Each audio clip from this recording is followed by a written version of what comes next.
All right, boys and girls, I have with me today Ben Perry. We are going to focus on his career as a beverage distributor and the direction in which his career has taken over the last 26 years. Ben, you want to introduce yourself? Hello, everyone. Happy to be here. So, Ben, tell us, you have been in this business for 26 years. What did it look like 26 years ago? What did you do? What led you to this arena, and what was your job? Well, I would say 26 years ago, it was probably very much like the culinary world in that there wasn't many options out there. There was very limited food choices as there were in beers. Most people drank, mostly domestic beers. And obviously, as time has progressed, more local breweries have popped up and there's more availability of new product and hyper local and craft beer that has really risen up and been a part of our community, especially. I started off loading trucks at nighttime for the distributor. And essentially in California, the way it works is when a retailer, a grocery store has beer on the shelf, it goes through a process from the producer or the manufacturer to the distributor, then to the retailer, and the retailer being someone like a Safeways or a Lucky or even a restaurant, the person who's going to end up selling the product. So my job at nighttime was to simply get the orders from the day before and load them up and get them on the truck for delivery the next day. And I started that when I was 20 years old. And it was a night. I got $1 more an hour because it was a night shift job.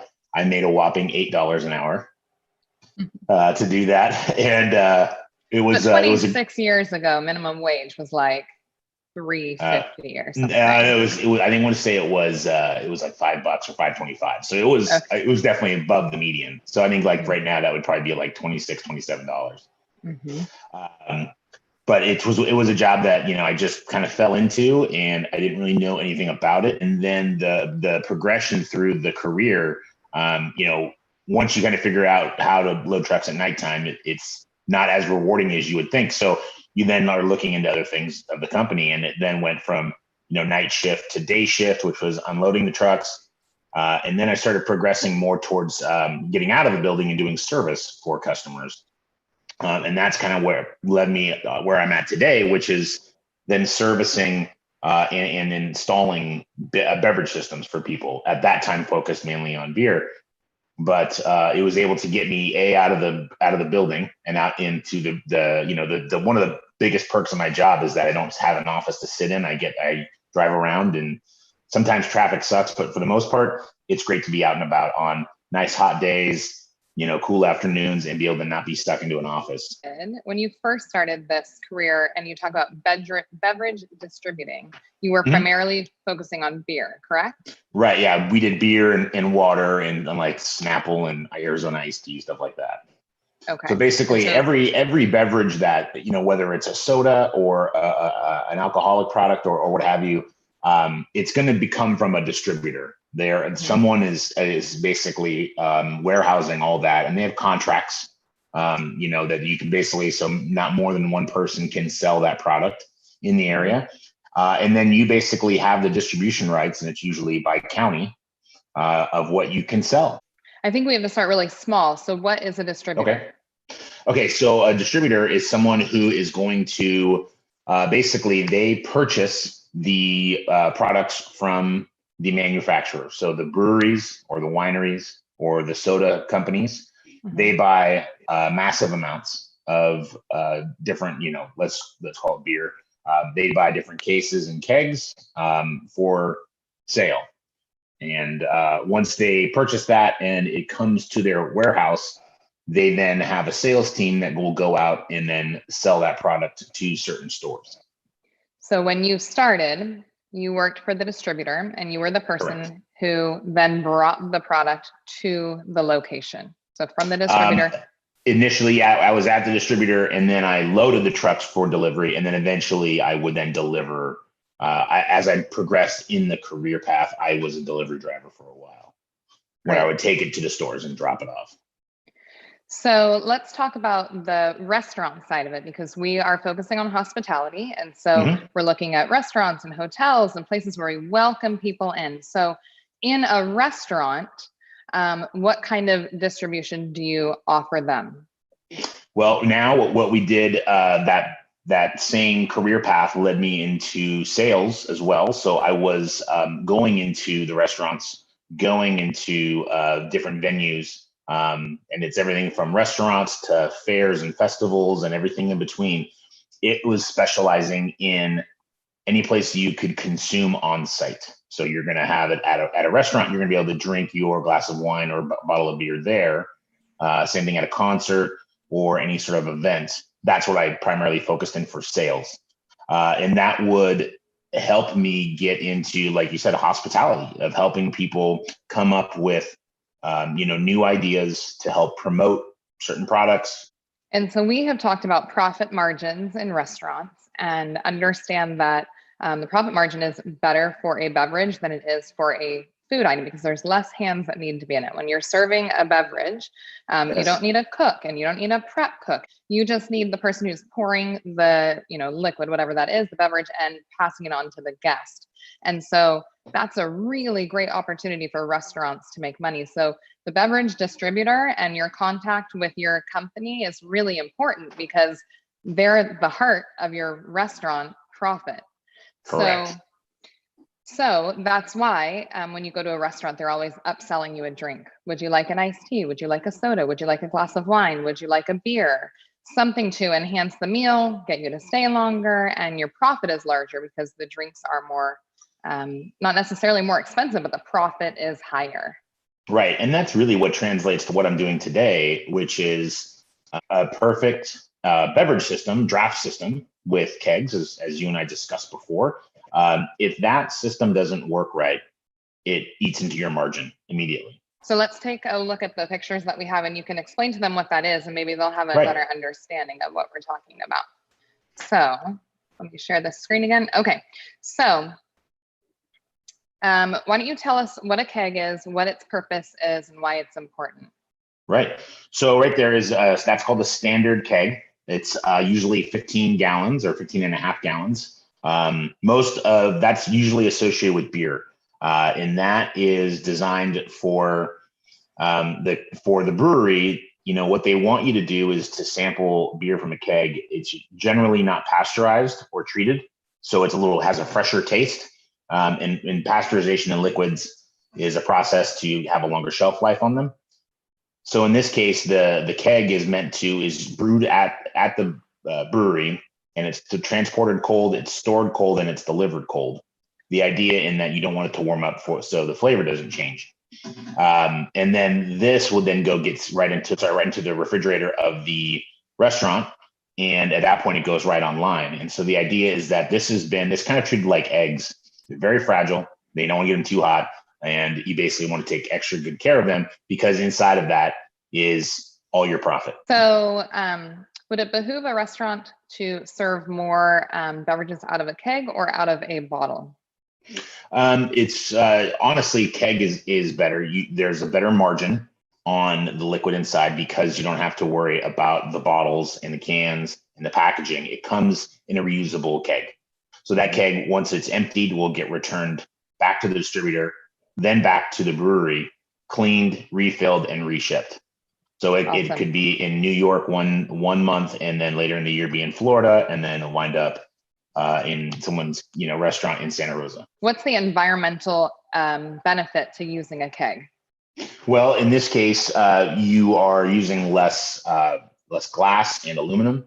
And currently today there is a aluminum shortage. So there's soda retail or soda manufacturers and beer manufacturers are really struggling to get enough aluminum to ensure that they'll have enough to sell. This is a stainless steel keg. It can be reused on average 100 times before it has to have any major maintenance beyond cleaning.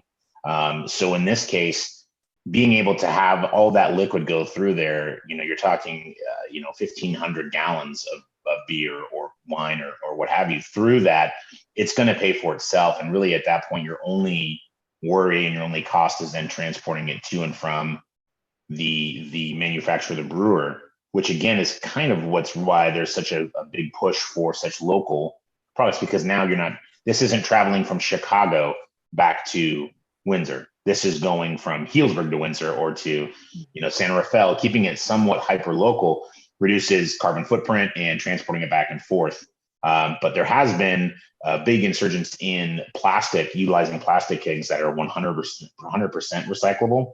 So not only the keg shell itself, but all the components that go into it that help it dispense the liquid is also recyclable. So literally it goes one way, not two. So you save the fuel, time, and labor involved with moving that empty keg back and getting it refilled and cleaned at the brewery. Now it's utilizing just one time, and then it literally goes into, it's 100% recyclable. So that's really the kind of the way that most companies are leaning towards. It's not a perfect science yet, but it's getting there. And that's a huge cost saving. That cost that you're saving is going to be passed along the lines between the manufacturer, the distributor, the retailer, and then ultimately to you, the end customer. Yeah, and it's an exciting time also, because when we're investigating other types of beverages that you can serve in a keg, like a cold, what do they call the cold draft coffees and cold brew, cold brew.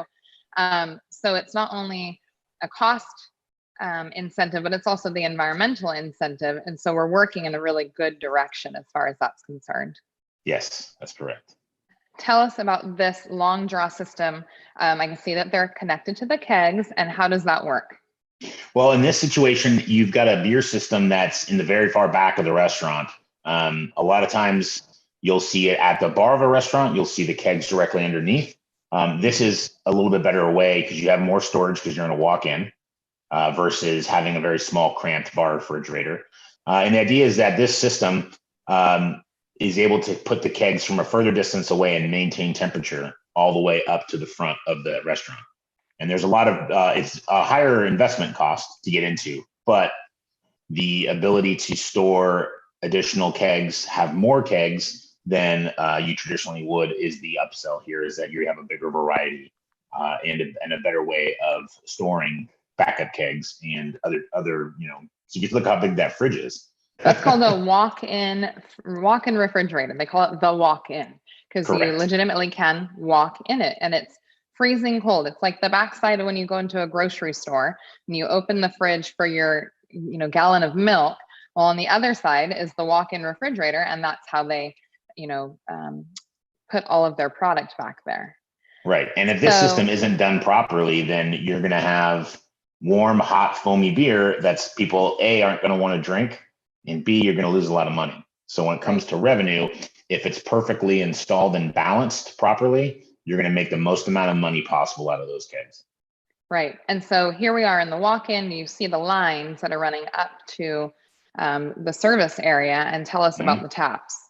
Now everything comes to the taps there, and that's where this is kind of the appeal for the bartender. This is what most people look at when they walk into a restaurant or a bar, and they see what the tap handles are and see what your variety is. You walk into a restaurant, typically the bar area is the first part that you walk into. It's where you wait for your table, and that's intentional. That's all advertising. So when you walk in and you can see, not only can you see the list of sodas that they serve, you can see the list of taps that they serve. And so you know what you're walking into before you even sit down for that menu. So the moment you sit down, typically you want to be served something. So that would be whatever your beverage of choice is. You already know what it is because you can see it right when you walk in. And that's all very intentional on the design of the restaurants. Absolutely. This is essentially, it's you want it to be a statement piece. It's going to help sell the beer for you. And again, this all ties directly into the revenue you're going to make on the beer. But we also do maintenance as well. And part of that is to make sure and ensure that the beer is not only functioning properly, but tasting properly. And it's that upsell that you talked about, Amy, that, it's the one beer that you sell at the restaurant, but really the extra money is going to be on that second beer because you're going to get them to stay longer. Mm-hmm. Usually everyone at the table is going to have a second drink. And if it tastes good and is cold and is working properly, they're going to stay for that second drink. If it's a little off tasting or is a little too warm or just isn't appealing, they're not going to order a second. They're going to probably not say anything and just have the first one and maybe not even finish that. So this is where making sure that you have everything, like I said, clean, sanitary, and the system is working great will ensure you to have more sales. What has made you stay in this industry? Well, I tell you, it is every day, every job is different that I'm currently working on, which is, I mean, the variety, it's not the same, which is great. Especially for people who are, you don't necessarily want your day scripted. So to be able to walk into a restaurant or bar or anywhere that serves, and people have a vision of what they want to do, and they have a blank canvas. And then when it's all said and done, you walk away and they have, beer flowing, wine flowing, and everything is working perfectly. People are happy, and you're helping their business. You're helping them create their mark on the restaurant industry. Maybe it's a grocery store, whatever the case may be, you're helping someone achieve their dreams. And it's kind of fun that way, in that you get to do it. And, let's not lie, we're not doing this for charity. It's a profitable business to be in. So at the end of the day, to be able to do those things and still be profitable and make money is kind of, it's a win-win. Mm-hmm. Yeah, it sounds like you have the income that you prefer, and you have that instant gratification, or maybe a longer but gratifying experience of helping somebody to achieve something that then positively affects the community and their family's livelihood. So you said it way better than me. Well, thank you. So it sounds like this type of job is good for somebody who wants variety, is flexible, doesn't want to be in an office. You're moving from location, it's social, you're interacting with people. And it's also physical too. So if it's a job that, it's going to get your blood pumping. Yeah, that's awesome. Well, Ben, I want to say thank you for joining us today and teaching us about beverage distribution and kegs and taps and what that means for the profits of businesses. And we appreciate you being here. Thank you for having me.